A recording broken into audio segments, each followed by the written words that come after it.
Kum Len El Ablat Gemara. We are up to Daf Chof Amud Aleph at the Mishnah.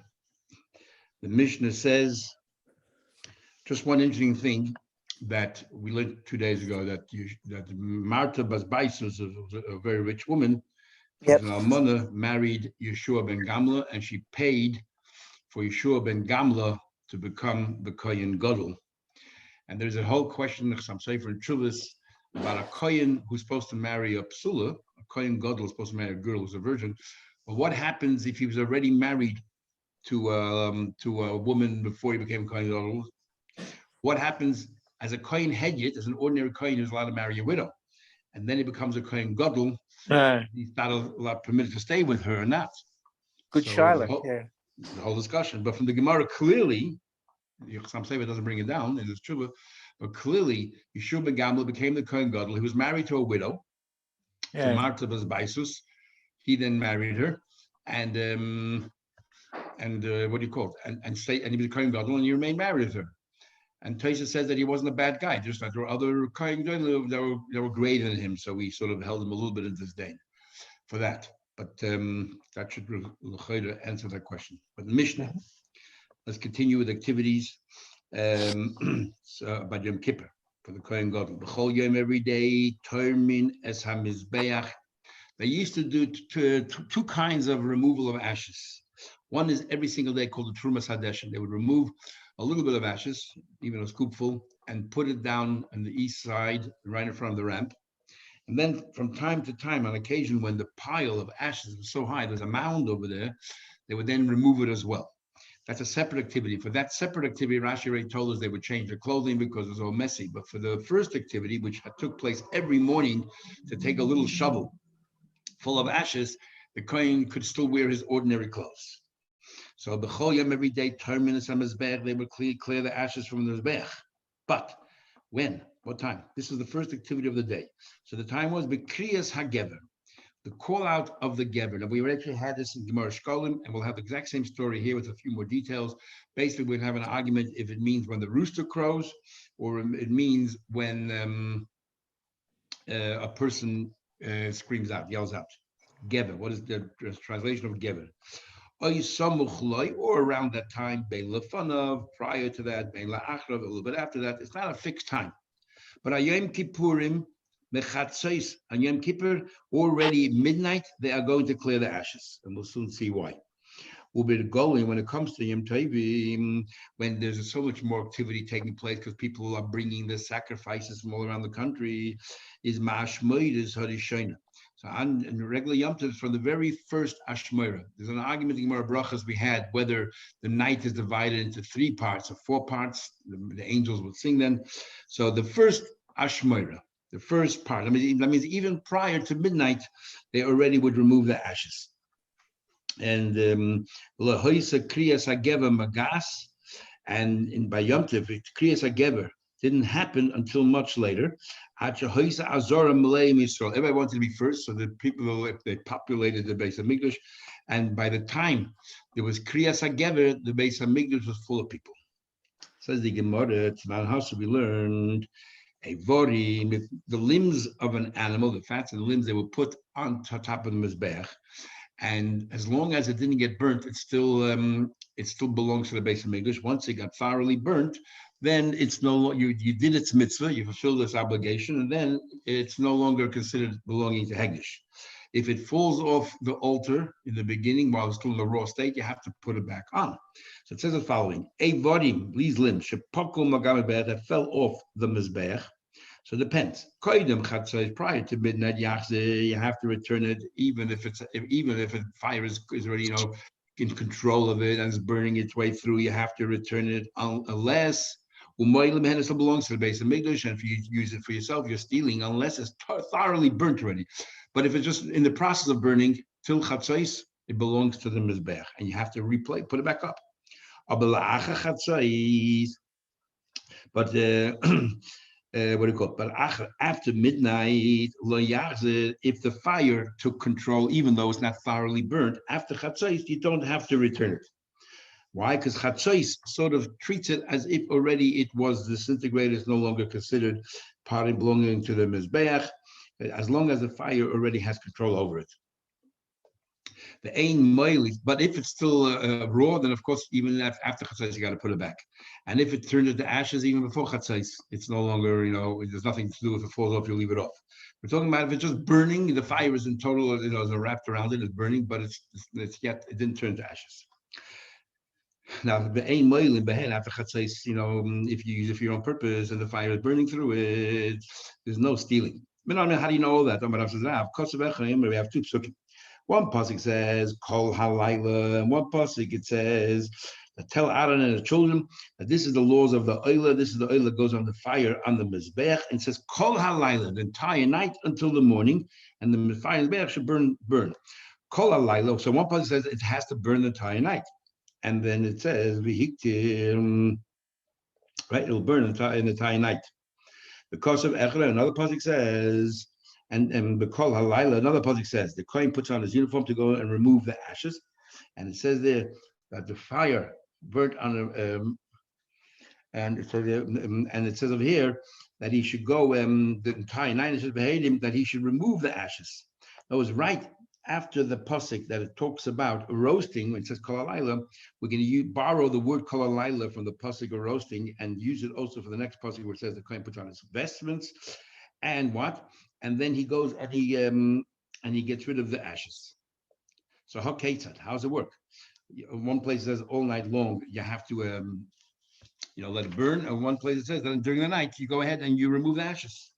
So what does that mean?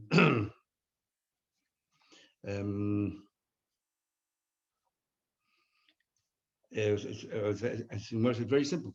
How do you reconcile the two psukim? Divide the psukim. Divide the night. The first half of the night, like Torah, is meant to burn. So if it's not fully burned yet, then turned to ashes, it has to put it back on. It has to burn. Although the chetzev, the second half of the night, even though it didn't turn to ashes, if as long as it's burning, laharama, you can now remove it and put it on the side. Most of kind of ask a question. I'll ask a question. It says, every single day that you remove the ashes from the mizbeach. Bekriyas HaGever, when at the time when the Gever makes its announcement, we'll talk later about what the Gever is, or before that, or around there, before or after. Over Yom Kippurim, but Yom Kippur, Mechatzai, some Yom Kippur from midnight over the Golim, and by Yom Tovim, Mashmoida the Shaina, right? So it says here that every single day is our Mishnah. So every single day, you Torah either the time of Kriyas HaGever and Kippur from midnight, and Yom Tovim even prior to midnight. Now, what do you mean prior to midnight? So you're telling me there's a pasuk. That's because the Tutsuk in one pasuk says that the all night has to burn, and one pasuk says that during the night you can go remove the ashes. And we said it depends before midnight or after. So how can you tell me that on Yom Tov, after the first Ashmira, which is either the first third of the night or the first quarter, you can already start going up there and removing ashes? It's prior to Chatzais, prior to midnight. How can you go so early? Ella Amar Rabbi Yechon comes along and says, so the Rashi learns over here is Rabbi Yechon coming to argue. That's not like you, Rav, say that depends prior to midnight or post midnight. This is how you reconcile the two psukim. That what the mashmash and nema kol halayla, when it says here that all night long, you go ahead. That all night long you can go ahead and roast it, and burn it, the limbs, and also all night long you can go remove the ashes. If you already have ashes, you go remove them. So the Shanema, it says, and this that we say generally speaking, that chatzos turns the limbs into like as if it was already done by, and therefore you can remove them. Is we learn from another pasuk altogether. Shanema, it says kol halayla any day shu'ala boiker. It says all night long it should burn. So it does not automatically mean in the morning you stop. Ma tama leimar boiker. Why does it say all night long until the morning? Ten boiker leboiker shalayla. Make it an early morning. In other words, that even though there's a general morning, but for comes to removal ashes, there's an earlier time period that you can remove it. But we don't know what that time period is. Every single day. Every day terms of bad because together, generally speaking, we do a Kriyas HaGever. Either prior or right afterwards, generally, but that's the time when they used to do it. Um, what do you call it? And therefore, B'Yom Kippurim, when it comes to so Sagas enough. B'Yom Kippurim dika chul Kohen Gadol on Yom Kippur when the Kohen Gadol is weak. Avdina mechatzos. On Yom Kippur, the Kohen Gadol is weak, and therefore we want to start a little bit earlier so he doesn't cram in all the work together. So therefore we can go back to midnight. That's when he starts moving the ashes, because technically, according to Rabbi Yochanan, he argues with Rav. Rav said you cannot start removing the ashes till after midnight. Rabbi Yochanan knows no, all night long is suitable either for roasting or for removal of the ashes. And therefore, Novos, it says that a break in the pasuk that you can bring it forward to whatever time is necessary during the night. So on Yom Kippur, we bring it forward to midnight, but on Yom Tovim, it's necessary to bring it forward even earlier because there's so many people coming, and you got to prepare for it. From midnight over the Goli when it comes to Yom Tovim and the Vishi, so many in there. The Fisher Kabbalah will be so many Kabbalah that I have to deal with. So then we say is of Dinan Bashmoidas Shani. You do first thing in the morning. Kiritani time that we learned the reason. And it says therefore Kriyas Hagever. Like we said, the reason is because the reason why you have to bring it forward so early is because by the time there was the Gever called out, the place was packed. It's packed with people, and therefore they want to bring it as early as possible before anybody shows up and makes an appearance. Okay, now we'll discuss what exactly is this Kriyas HaGever. What is that all about? So the Gemara, my Kriyas HaGever, what in the world is the Kriyas HaGever? Is Rav says, Rav says it means a person. There was a person who made announcements, and he would say, okay, now is the time for this and this activity. He would say, as we'll see later, Kohanim stand up, Levim get ready, Israelim get ready. Rab Sheila it means that the rooster should call. In fact, this is exactly the Gemara that we had in what do you call it? In Shkolm. Says the Gemara, Rav Ikla said Rab Sheila, Rav once came to the city where Rab Sheila was. Sheila did not have, they always had somebody standing there who had a loud voice, and he would repeat it to everybody else and maybe clarify a few points. And Rav Sheila didn't happen to have that day an Amayra to do it for him. So Rav volunteered a late, and Sheila obviously didn't know who Rav was. So Rav stood up there, become a fadish, and he was repeating it and he was explaining. So when Rav Sheila used the words in his speech, whatever it was, Kriyas Gever, Rav translated, and he said, my Kriyas Gever, Koragav, a person calls out. Rav Sheila, how do you know the person? He should have said, and a rooster crow. Why do you say that that it's a person calling out? So he said, Omalei, a very interesting idiom.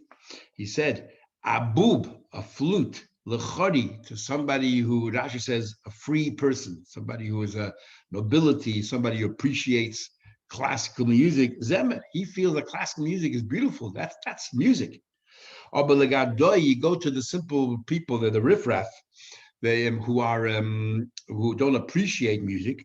For them, they wouldn't want to hear a word of this in music. You call classical music music. It's not music. In other words, you are a much lower level than I am, so you think that this is all that it's a rooster. I'm telling you that it's a man. The machlekes, it says it's depending on another machlekes. If you're allowed to own any roosters in Yerushalayim, it says that you're not allowed to have any roosters in Yerushalayim. But one opinion of Sheila is of the opinion that you're not allowed to have any holy, kachim roosters in Yerushalayim, but you're allowed to have as pets. And Rabbi, you're not allowed to have it at all. So because Rav said you're not allowed to have it at all, it couldn't have been a rooster. Kreis Hagever. There are no roosters in Yerushalayim. So therefore he says Kol Gavra, it had to be a person.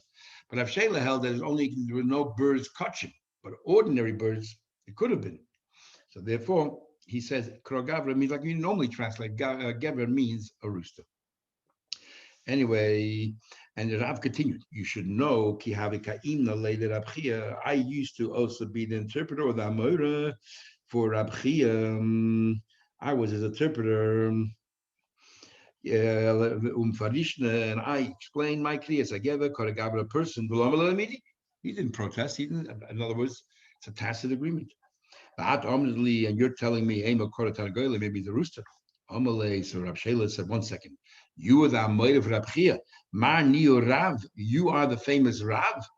Then do me a favor, please. Name Nachma, please sit down. It's embarrassing that you should be standing there as if you're my Shamish, you're my Amora, when in fact you can be my teacher.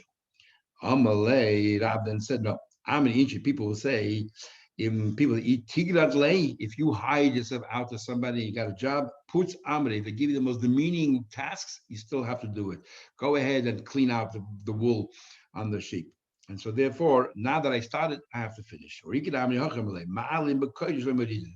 If I'm going to step down and you're going to get somebody of a lesser degree, I guess, or a person has less knowledge than me, it's my little says in Tanya Kavasa the Rabbi learns in a brisa like Rab that says Koragabra means a person, and Tanya Kavasa the Rabbi learned like Rab Shela means was a rooster. Tanya Kavasa the Rabbi where to be like Rab Gevine Cruz.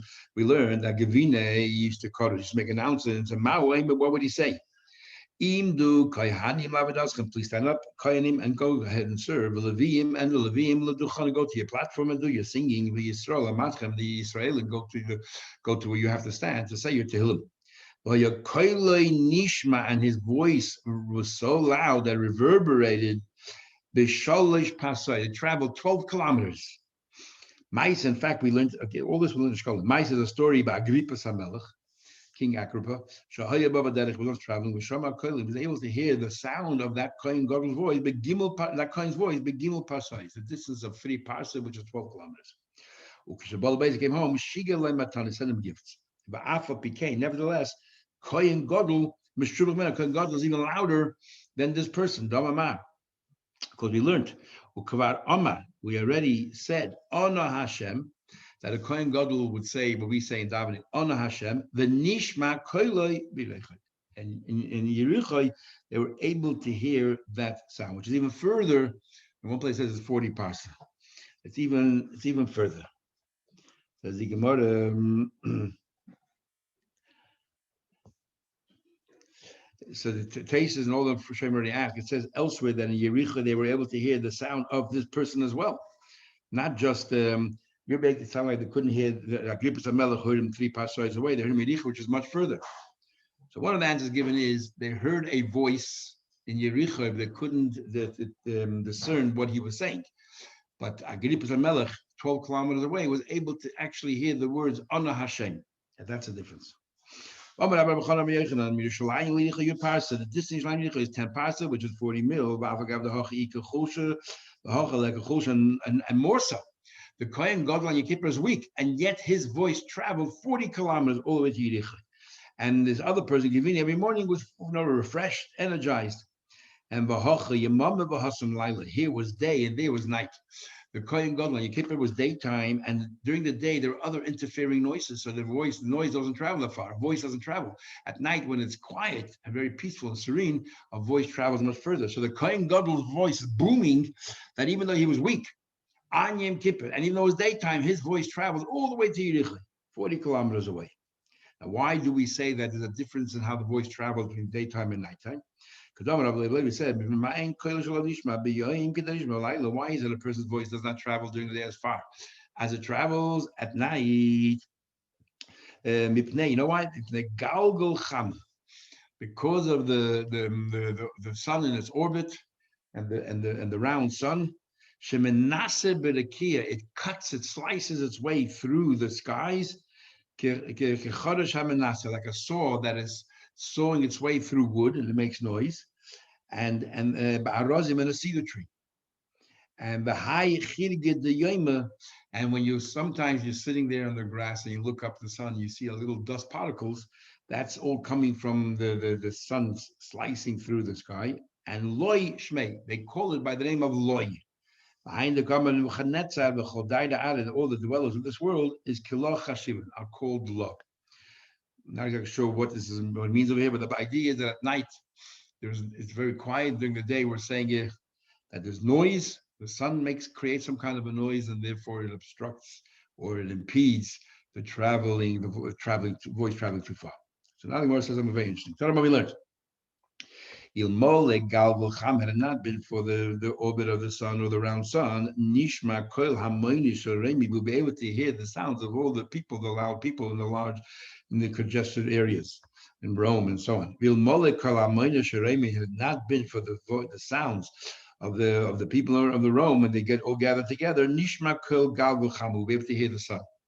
In other words, noise drowns each other out. We didn't know the sources of the noise. So talking about noises, sounds. Shalosh koilish holchin misayfa olam vatzayfa. There are three sounds that go from one end of the world to the other end. The Elohein, and these are they. The koil, the sound of Galgul Cham, the sound of the round sun or the sun in orbit. That's sound number one that travels from one end of the world to the other. Koil hamoina shal reimi. The second sound is the sound of when there's large crowds of Romans. With a lot of people, and they talk and make a lot of noise. And the third one is the koil neshama, the neshama leaves a goof. The neshama, we learn to pick it up, it doesn't want to leave a goof.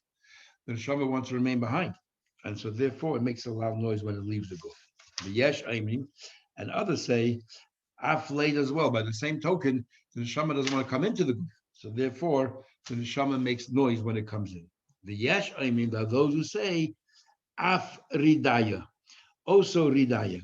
What's ridaya? Rashi says that the ridaya is the name of a malach, the name of an angel that's in charge of all the water, of the rainwater and the water beneath the ground or the wells and so on, and he makes it rain. So therefore it's called ridaya, like a cow that plows. I once heard a frum scientist, forgot his name, who was talking about all the different inventions that we have today, how we have sources for in the Gemara. He has about the lightning rod from Benjamin Franklin. He found the Tosefta in Shabbos, where he talks about that if it's muktzah or not, it's clearly if you put a rod on your roof to attract electricity, whether it's muktzah or not, a lightning. Anyway, so he says, what in the world is Ridaya? What is this Ridaya? The Rishonim argue, what's the source, the origin of the word Ridaya? He says Ridaya is radio waves. The Gemara is saying it, but the Gemara, the Rishonim weren't ready yet to reveal it, so they told us about a cow plowing. I mean, when you talk about cow plowing, why would you call it Ridaya? Usually we call it a Shor Chayrish. He said Ridaya means radio, because the Gemara says there are three sounds that travel from one end of the world to the other end of the world. And the Ridaya is the radio waves. The radio waves are there, they're always there. It wasn't an invention in any particular time, it was there from day one in history, and they created the world. And all of these different waves. And we just realized how to create the tool to receive it. So therefore, he wants to say that Ridaya means radio waves. What do you think of that? Wow, the word is the same. Sorry? The word is the same. Yeah, that's what he said. Wow. And also, the Gemara says it's a coil that travels from one end of the world to the other end of the world. Yes, that's right. That's what radio is. Yeah. Exactly. So it actually makes a lot of sense. Wow. Yeah. Uboye Rabbanon Rachme and Neshama. Remember, one of the sounds are that the Neshama, when it leaves the body, it makes these sounds.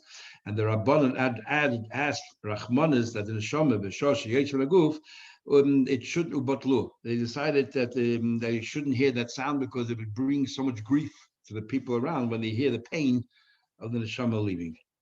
So anyway, so then the Gemara said, so that's one. So here we have a proof to Rav. It was a person, Gevine Hakoros, who used to make these announcements. Guys, get up. It's time to get up, which is the announcement the first thing in the morning. So it was a human being. It was a person. However, Tanya Kavasir Rav Shela, elsewhere like Rav Shela, if somebody goes out to travel, if he goes out to travel before the roosters begin crowing, if he goes out to travel, it's his own fault. He's endangering himself, and if anything happens to him, the blood is on his own hands, because he shouldn't have gone when it's so dark out there. So we see that what does it mean when it says Kriyas HaGever? It means a rooster. Rabbi Yosha says he shouldn't travel even after the first sound of the rooster, the first crow. Don't go traveling. Ad sheyishin, until it repeats it a second time. You hear it twice. The yeshem ad sheyishalish, until you hear three times. What kind of tanagol we're talking about? We're talking about a tanagol being an average size, not too large, not too small. So therefore, it's not too early, not too late, right in the right time. Okay, I think we'll stop here, and we will continue tomorrow, 8 o'clock in the morning, Mitzvah Shem. 8 o'clock or 8:15? 8 o'clock. 8 o'clock. Okay. Davening finishes at 45, 8 o'clock. Okay. Okay. Is there anywhere else where they use the word radaya in the Gemara? Or? No. No, not really. We have the word redaya, actually not redaya. We have the word like Rashi brings here. We find in Targum when it says a plowing cow, it says don't plow like tirdi. For the word plow, he says tirdi. All right. So, and how does a plowing cow have to do with the malach that makes it rain? Because when it makes it rain, it grows and it plows. I mean, yeah, it was pretty interesting. Very interesting. Okay, thank you. Okay, good luck, everybody. Thank you. Shmuel Good Tov. luck. Yeah, good luck. Thank you. Okay. See you.